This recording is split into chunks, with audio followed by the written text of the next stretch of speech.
Zāle nopļauta, puķes aplietas, ko gan vēl cilvēkam vajag gadu gaidot. Droši vien, ka viss ir kārtībā. Vesels gads, jeb 365 dienas. Tās ir 58 nedēļas, tātad 58 reizes mēs ar jums šajā gadā esam tikušies.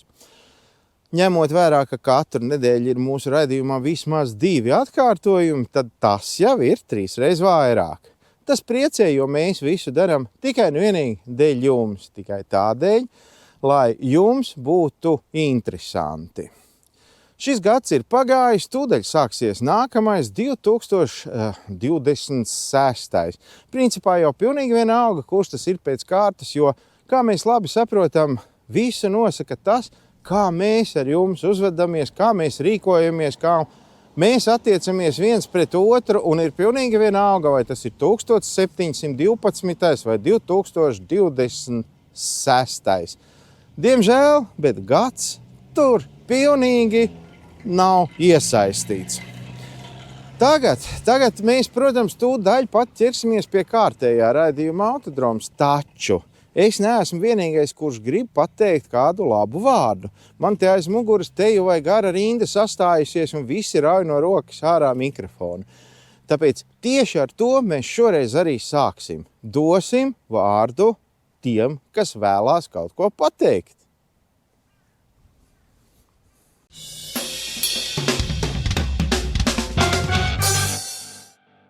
Sveiki, Autodromu skatītāji! Sveiciens no tumšajā laikā, sirsnīgs un gaišs sveiciens svētkos no ropažiem, no Sijāvakāra, Kronu ropaži. Paldies par sadarbību šajā gadā un uz sadarbību nākošajā gadā. Novēlu jums, protams, veselību, bet arī tīras, skaistas mašīnas, lai ripo, lai neniķojās. Un, protams, gaidīsim atkal uz sadarbību ciemos uz ropažiem un skatieties Autodromu. Liels paldies visiem, kur veltīja savu laiku un ieklausījās mūsu stāstos, jokos un padomos. Cerams, ka vismaz kādam tas noderēja pareizo lēmumu pieņemšanā, jo plašajā riepu sortimentā ir ļoti viegli apmaldīties, tādēļ jo īpaši svarīgi ir ieklausīties uz faktiem balstītos padomos. Jaunais gads nāk ar kustību, jauniem ceļiem, jauniem mērķiem un jauniem izaicinājumiem. Mēs esam tur, kur sākas kustība. Un neatkarīgi no tā, kāda laika apstākļi būs, lai jūs varētu doties uz priekšu droši un pārliecinoši. Priecīgus jums Ziemassvētkus, mieru, un lai katrs jaunā gada kilometrs jums droši. Ja nu gadījumā jums pietrūkst kāds pantiņš Ziemassvētku vecītim, te būs manējais. Ķīsels brauc Pārdaugavu, rakstītām kamanām. Mazi bērni pakaļskrēja, karotītes laizīdami. Paldies!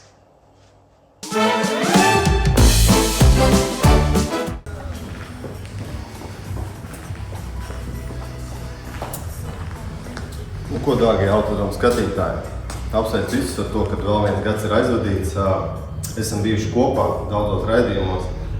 Varu apsolīt arī to, ka nākamgad būsim atkal kopā. Tad, tā gada mījā mūsu vēlējums no radīs lielā kolektīva ir tāds, ka, lai ir silti, saticīgi svētki un, protams, laimīgs jaunagads. Un tur arī tiekamies jaunā gadā.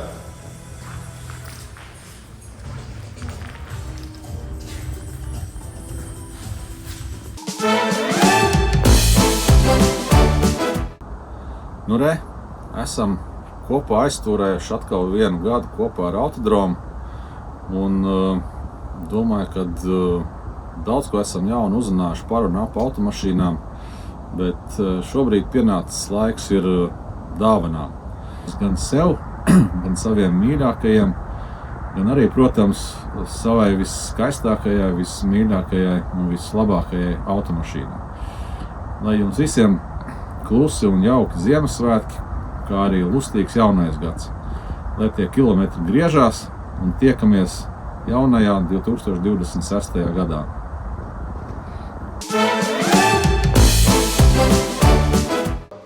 Berlaimītu tusu drabiņu Ziemassvētku vakarā, lai mirdzēja tava tačka! Ziemassvētku vakarā.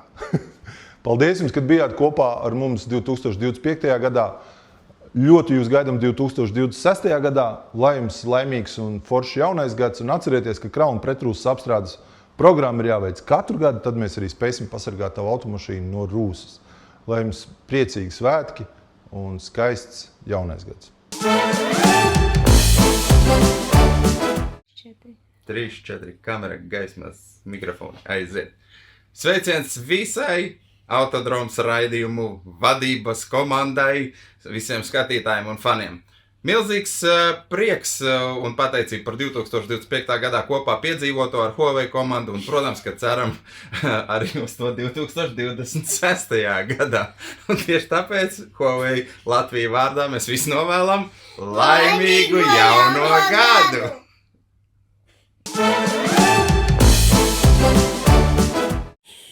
Labdien, mani sauc Žanete.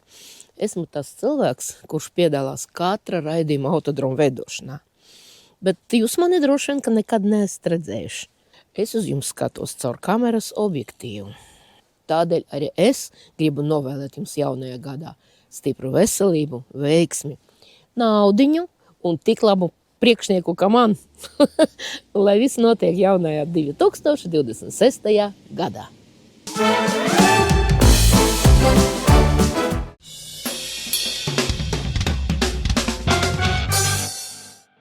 Pirmā ir 5 mikroni, otrā ir 0,1 mikrons. Tad rēķiniet, kas tur var tikt cauri. Tad tas nevar. Mats netiks cauri. Mats ir daudz tievāks. Bet trešajā sekcijā ir ogles filtrs. Kāpēc vajadzīgs ogles filtrs? Vai tam tiešām tik dikti tīru gaisu vajag? Tādu gaisu, tā, ka var slimnīcā dot slimniekām elpošanai. Jā, tātad tur, kur izmantojam krāsošanas kameras ar lielu noslodzi, kur krāsotājs strādā faktiski visu dienu, krāsotājs noteikti pielietos piespiedu gaisa padeves masku. Ja, un tajā maskā nāks iekšā gaiss, kas ir caur ogles filtru attīrīts. Kas ir uzlabojies, kas ir izmainījies? Tātad, ja šiem filtriem, lai nomainītu iekšējo elementu, vajadzēja skrūvēt vaļā 4 skrūves, ja, kaut kā dabūt to visu vaļā, pēc tam saskrūvēt kopā, diezgan bieži iznāk tā, ka jāmaina blīve ir, jo kaut kur bišķiņ laiž garām. Tad šajā uzlabojumā, ja, tātad šeit ir skrūves nav jāskrūvē visa tvertne nost. Kas tad tur ir iekšā? Kas jau tur nav īpaši iekšā? Tur ir iekšā tas pludiņš, ja? Un šeit ir filtra elements. Šāda tipa filtra elementi. Arī tie ir neizdevīgi mums tirgot, jo viņi ļoti lēti ir, bet tirgojam. Filtru nomainīt viegli, atskrūvējam skrūvi, izmetam to filtru ārā, ieliekam šo iekšā. Kas ir pa principu? Princips ir tāds, ka gaiss plūstot iekšā, virpuļo, novirzīts uz virpuļošanu, tad faktiski separators. Tāds kā no piena, kad atdalīja krējumu. Ja? Šeit krējums tad nosēžas uz šī tvertnes sienām, ietek iekšā, un kur apakšā tad iztecēs ārā. Un, kā es teicu, tur ir ogles filtrs iekšā. Mums ir tad nomaināmi arī ogles filtri. Tātad gaisu mēs esam dabūjuši tīru. Tagad tas tīrais gaiss ir jādabū līdz krāsošanas pistolē.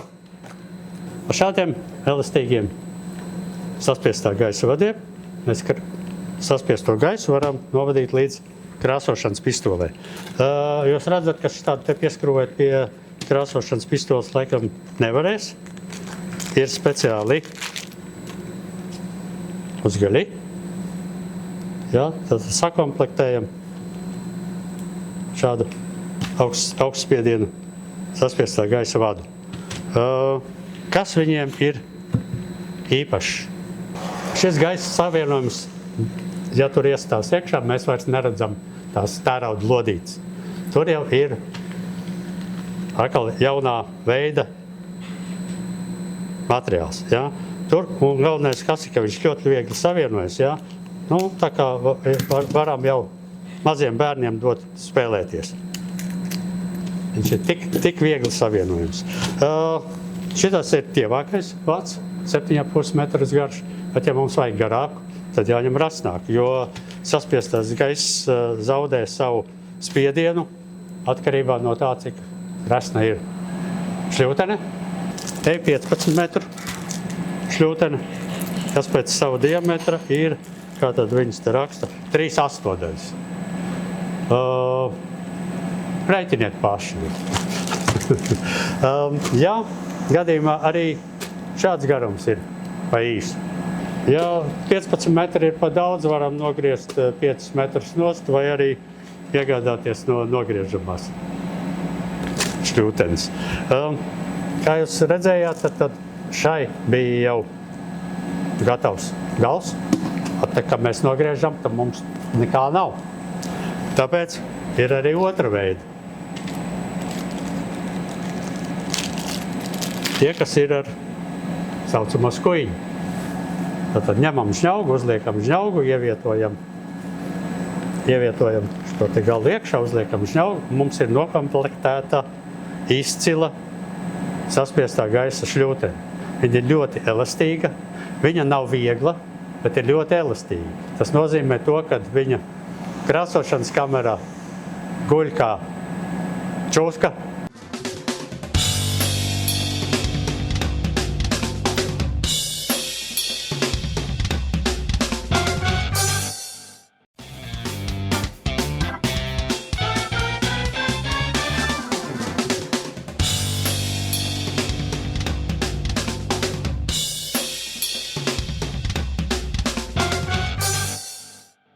Es šādi eju gar šosejas malu un redzu tālu, jo man ir Vācijas kvalitāte flosser. Piedodiet par manu vācu valodu. Edgars Zaķis, kuram flosser nav, tāpēc pa tumsu viņš ar kājām neiet, viņš brauc tikai automobīlī, kurā ir flosser. Jā. Un tad jau ir cita lieta. Lasīs das, ja mēs runājam par Vāciju. Pat rakstīts Germany. Nu, ir tāda lieta, jā. Tad Vācija ir tāda kompānija, Flosser, Jā. kura jau 60 gadus vairāk nodarbojās ar autospūdžu ražošanu un tirdzniecību. Sāka vēl ar gāzes degļiem noteikti priekš. Kādreiz viņi ražoja. Šobrīd tā ražošana gan izpaliek. Jāsaka taisnība mūsu skatītājiem un lietotājiem. Ja mēs vēl dziļāk tajā taisnībā ejam iekšā, tad Vācijā vispār nekur vairs spuldzes neražo. Mēs ar viņus jau tirgojam kādu brīdi. Varbūt tā netik skaļi, tā klusaņām to darām. Un ne 60 gadus? Ne 60 gadus. Bet kādi 10 jau vismaz būs. Labi, H7 tev priekš manis ir? H7 ir, jā. Tātad runa būs par komplektiem. Jā, tātad halogēnu spuldzes komplekti, kas joprojām ir aktuāli. Prasās to gaisu un tādu spilgtāku un labāku, lai mēs varētu tālāk redzēt. Tāpatās meža zvēri, kas mēs esam bagāti ar mežiem, mūsu valsts. Tas nenozīmē, ka būs 3 reizes garāks tas stars vai? Būs viņš garāks. Būs? Jā, te jau nekur pats ražotājs uzrāda. Ir uzzīmējis, ka tā tas būs. Jā, kā izskatās, kad ir parastā standarta lampiņa, kas jums ir un kad jūs ievietosiet šādu komplektiņu. Tātad šīs ir konkrētais ir H7 Ultra plus 130%, tātad 2 reizes vēl bišķiņu vairāk. Tālāk jūs redzēsiet un izgaismosies jums šis ceļš. Jā. Ja runājam par šīm plus 130, tad šeit nebūs tā izteikti baltā gaisma, kas varbūt vienai daļai patīk. Bet, tas nav obligāts pasākums, bet jebkurā gadījumā spuldze, kas jums tas lukturs izstītos tāds sportiska tipa, jo tas krāsojums tam cokoliņam stikli, tātad ir divkrāsēns, kas piedod šo te efektu. Tātad viņi izstīsies tāds muskuļkārs, biškiņ varbūt, bet izteikti balto gaismu dos šīs te ultraviolet, kas ir jau tur Kelvini nosaka šo te krāsu gāmu, vai viņš būs siltu vai būs augsts, ja, tad šeit ir 4200, tas ir jau nevis tā kā galīgi superbaltais, augstais tonis, bet viņš ir tāds balts, bet vēl varbūt mazliet silts. Ja. Katrā ziņā šeit atkal nebūs tas plus efekts. Jā. Viņš ir vienkārši padarījis to gaisu baltu, bet bez papildus izgaismojuma. Jā. Es izmēģinot šādas spūdes varu pateikt tikai to, ka labāk kvalitatīvas, labas, foršas, halogēnās spūdes nekā, piedodiet, štruntīgus ksenonus, kas spīd katrs uz savu pusi un maksā arī tā kā es domāju, ka nav vērts mūsdienās vairs ņemties tur ar kaut kādu pašdarbību. Un viss. Pašdarbība noteikti nē, jums to neizlaidīs, es domāju, arī apskatēt cauri. Tieši tā. To jau kontrolē. Vēl kas šīm lampām, teiksim, nemāku spriest par citiem, neesmu tur pētījis tik dziļi, ja, tos konkurences varbūt un tos skaļos brendus, kāda viņiem tās nodrošinājums ir šīs lampas atbilst, tad viņas ir notestētas un speciāli pārbaudītas. Atbilstoši Eiropā ir izdot tādas speciālas regulas, kas reglamentē, kā ir jāstrādā vai kā ir jāatbilst tam lampiņām. Tas numurs tur ir ECE R37. Ja. Atcerieties, to jums vajag. Tur nevajag iedzināties, bet katrā ziņā viņas nav vienkārši tāpat izdomāts, mēs tagad šitādu krāsiņu uztaisīsim un tā tālāk. Tad, kā strādās, tā strādās, gan jau būs labi. Ja. Tā tad atbilst visām prasībām. Var droši lietot uz ceļa, visiem parametriem atbilst. Ja. Tā tad satur arī šo te marķējumu, kas ir obligāts, ja, tātad spuldzēm Eiropā. Līdz ar to droši var lietot uz jebkuriem ceļiem, braukt un tā kā labāk redzēt.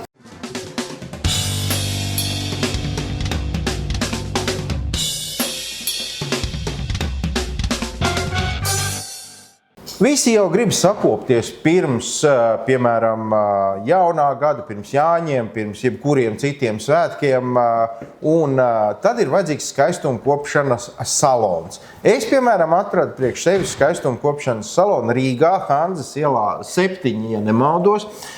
Kosmetologs Raivis Augsnis, kurš man uzreiz paskatījās uz manīm un teica, vecīt, tev vajag silikonu, bez tā tur nekas nebūs. Vīsti veči sāk silikonu. Vīsti veči sāk ar silikonu, un es domāju, ka nav iemesls neklausīt, un es domāju, man vajag, es ņemšu 3, jo, kas zina, kā tur dzīvē sanāk, bet... Nē, mierīgi. Nevajag steigties. Nevajag steigties. Šito lietu ar silikonu prātīgi.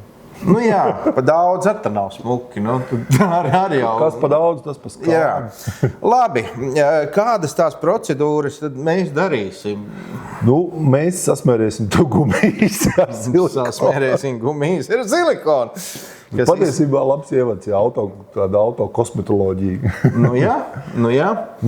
Zināšana, kā tur bija atkārtošana, zināšana māte, ja? Jā.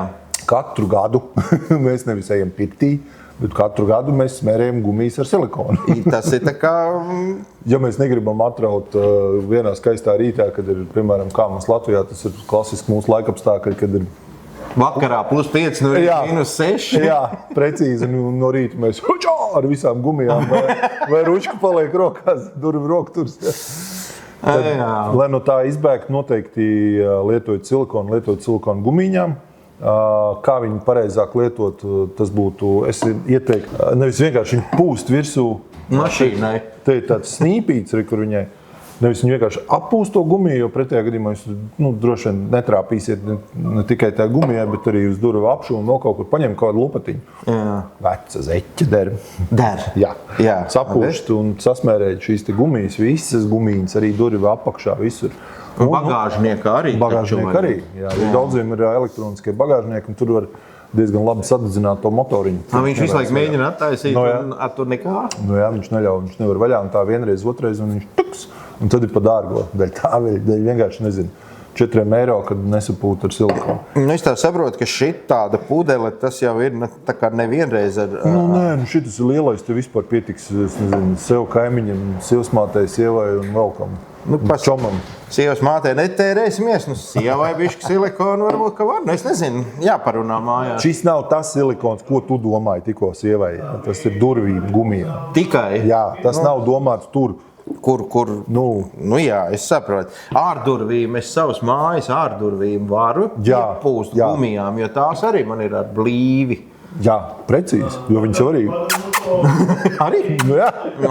Redz. Vārdu sakot, visur, kur ir tur, šitas te noteikti der. Un arī durvi rokturi. Kā pareizāk durvi rokturi sapūst, tas būtu tā kā paceļt viņu uz āru, lai viņš tā kā atverās un tur sapūst iekšā. Tajā šķirbiņās jā, tur iekšā. Viņš nesagalējās, tur viņš nesabiezē. Nē, silikons nesabiezē. Viņš tur pieraut kaut kādu putekli, bet ziemā putekļi mums nav. Bet, arī, ja viņš tur, neko viņš tur nevar. Nekādas mega sabiezējumus izdarīt vēl kaut ko. Bet, viņš neļaus ūdenim tur uzkrāties.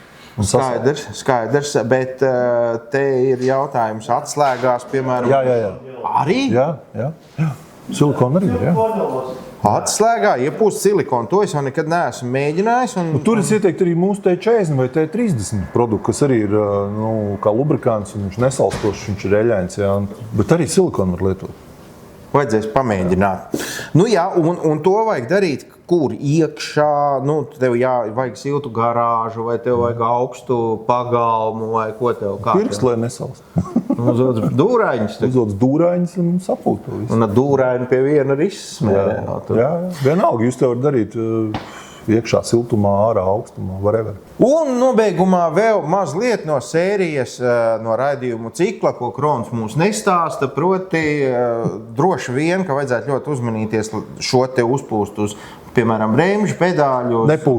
Nepūst. Jā. Uzmanīties nepūst uz stūres un ātrumkloķa, jo tur ar to lubricēšanu var sanākt. Tieši tā, silikons ļoti spēcīgs lubrikants, un līdz to jūs... Viņš jau nost tā nenāk nemaz. Grūti viņu dabūt nost, jā. Viņš laika izstrādājas, izgaro, bet tur nevajag pūst. Tad durvu gumijas, rokturi, slēdzenes, pedāļi, bremžu pedāls sajūtas. Riepas un zābaku Riepas arī nevajag, jā. Nē, riepas nevajag. Riepas jūs varat ar silikonu sapūst tad, ja jūs, piemēram, pavasarī pēc ziemas liekat viņas glabāt. Čučāt.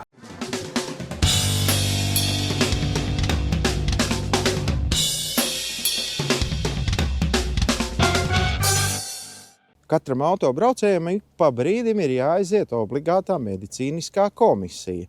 Tāpēc pirmais, ko es vēlos jums novēlēt, tā ir laba veselība. Katram autobraucējam ar savu dzelzs rumaku ik pa brīdim jādodas uz tehnisko apskati.